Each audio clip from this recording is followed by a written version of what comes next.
Do you know how OP Mew EX is going to be, really? Today we are going to take a look at how it stacks up against some of the best cards in the game. Alright, so let's get into it. The first one I want to look at is the Charizard matchup. And boy, do I have some bad news for the Charizard fans in here. Mew can access the Crimson Storm ability with only 3 energy dealing 200 damage and 1 shot in the Charizard before he can hit back. Additionally, Mew doesn't have to discard any fire energy in order to use the ability. Charizard decks were finally starting to find some success in tournaments against Mewtwo players, but this addition of Mew to the game will likely be way too much for Charizard to handle. The next one I want to look at probably the most popular EX card in the game, and with the addition of Mew, Mewtwo is not going anywhere anytime soon. Mew is great paired with Mewtwo and even better against him.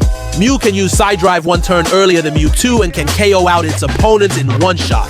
Not many Pokemon can 1-shot a Mewtwo and outspeed it at the same time. This will be a crucial addition to Mewtwo decks and people playing to counter it. Alright, enough smoke. Let's take a look at the first Pokemon who's gonna step up to this behemoth. Pikachu EX. Wow, does this guy make Mew look silly? There's almost nothing Mew can do here. Pikachu's Circle Circuit requires lightning Pokemon on the bench to deal damage, meaning Mew will just whiff big zeros with his genome hacking ability.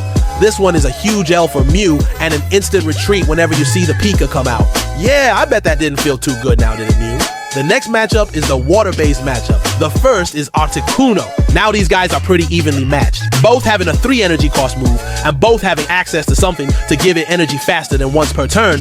I would have to give this one a draw. The next one is the big boy, Blastoise EX. Honestly, Blastoise kinda just runs over him and Mew won't ever get the bonus damage as he won't have water energy attached. But the fact they both take 2 shots to knock each other out unless Blastoise gets 5 energy. While one is a basic and the other is a stage 2, the edge goes to Mew, but these two don't really counter each other too badly. And then we save the best water boy until last, and it's Starmie. If you haven't seen the pattern, yet the one thing that kills Mew is speed, and there's not much faster than him. However, surprisingly, this one still comes down to who gets to attack first.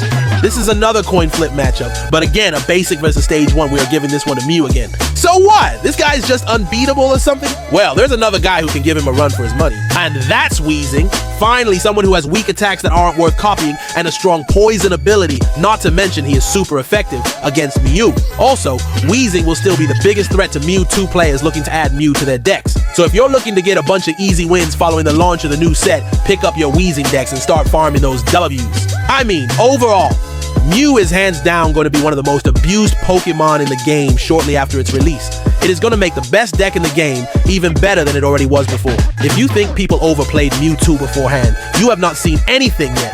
If you're not playing Mewtwo already, you should start picking Mewtwo packs so you can get your cards ready for the mini set release. What do you think will happen when this set drops? Leave a comment down below, and I'll see you in the next one. Peace.